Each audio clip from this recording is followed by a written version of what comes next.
રાજ્યમાં મેઘરાજાની ધમાકેદાર એન્ટ્રી. છેલ્લા 8 કલાકમાં 59 તાલુકામાં વરસાદ. વાપીમાં સૌથી વધુ 4.92 ઇંચ તો ઉમરપાડામાં 3.39 ઇંચ વરસાદ. દક્ષિણ ગુજરાત અને સૌરાષ્ટ્રમાં ભારેથી અતિભારે વરસાદની આગાહી. સુરત, નવસારી, વલસાડ, દમણ, દાદરાનગર હવેલીમાં ભારે વરસાદનું રેડ એલર્ટ. મુખ્યમંત્રી ભૂપેન્દ્ર પટેલના અધ્યક્ષ સ્થાને મળી રાજ્ય મંત્રીમંડળની બેઠક. અનેક મહત્વના વહીવટી અને નીતિ વિષયક મુદ્દાઓ પર થઈ ચર્ચા. વીજ પોલ અને જમીન સંપાદનના વળતર બાબતે તેમજ રાજ્યમાં વરસાદ ખેંચાવાથી ઊભી થયેલી સ્થિતિ અંગે પણ થઈ સમીક્ષા.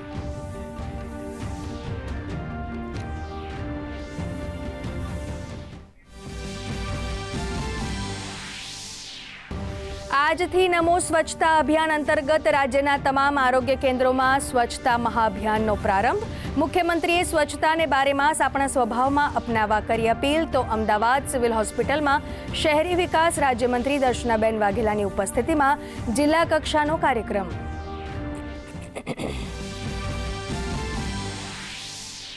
પ્રધાનમંત્રીની અધ્યક્ષતામાં મળેલ કેન્દ્રીય કેબિનેટના 2 મહત્વના નિર્ણય. દિલ્હીમાં 6 લેન દ્વારકા ટનલને મળી મંજૂરી. ₹6,970 કરોડના ખર્ચે તૈયાર થનાર ટનલ એરપોર્ટથી સીધી વસંત કુંજને જોડશે.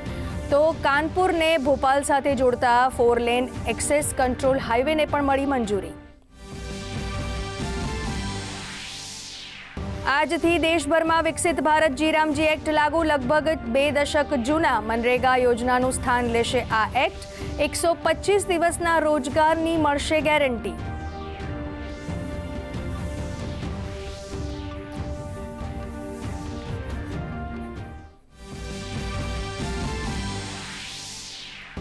ડિજિટલ ઇન્ડિયા મિશનના 11 વર્ષ પૂર્ણ. આ મિશનથી નાગરિકોનું જીવન થયું સરળ.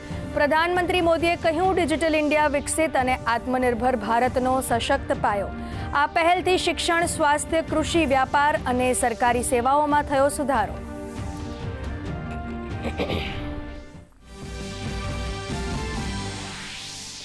અમદાવાદ ક્રાઇમ બ્રાન્ચનું ટેકનોલોજી આધારિત મોટું પગલું. વિકસાવાયું આધુનિક પ્રતિરક્ષા સોફ્ટવેર. આ સોફ્ટવેરથી વધશે શહેરની સુરક્ષા. ડિજિટલ યુગમાં સુરક્ષા વ્યવસ્થાને મળશે નવી દિશા.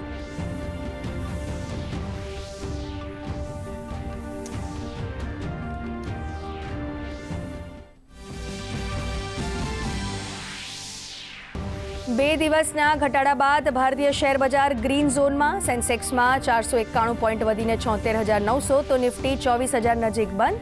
એફએમસીજી ઓટો શેરમાં તેજી. કોમોડિટી માર્કેટમાં ઘટાડો તો ડોલર સામે રૂપિયો 51 પૈસા તૂટી 95.40ના સ્તરે.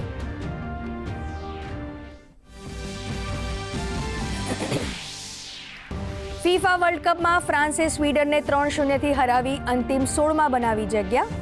કિલિયનને એક જ મેચમાં બનાવ્યા 2 વર્લ્ડ રેકોર્ડ. નોર્વે અને મેક્સિકો પણ પહોંચ્યા પ્રી ક્વાર્ટર ફાઇનલમાં.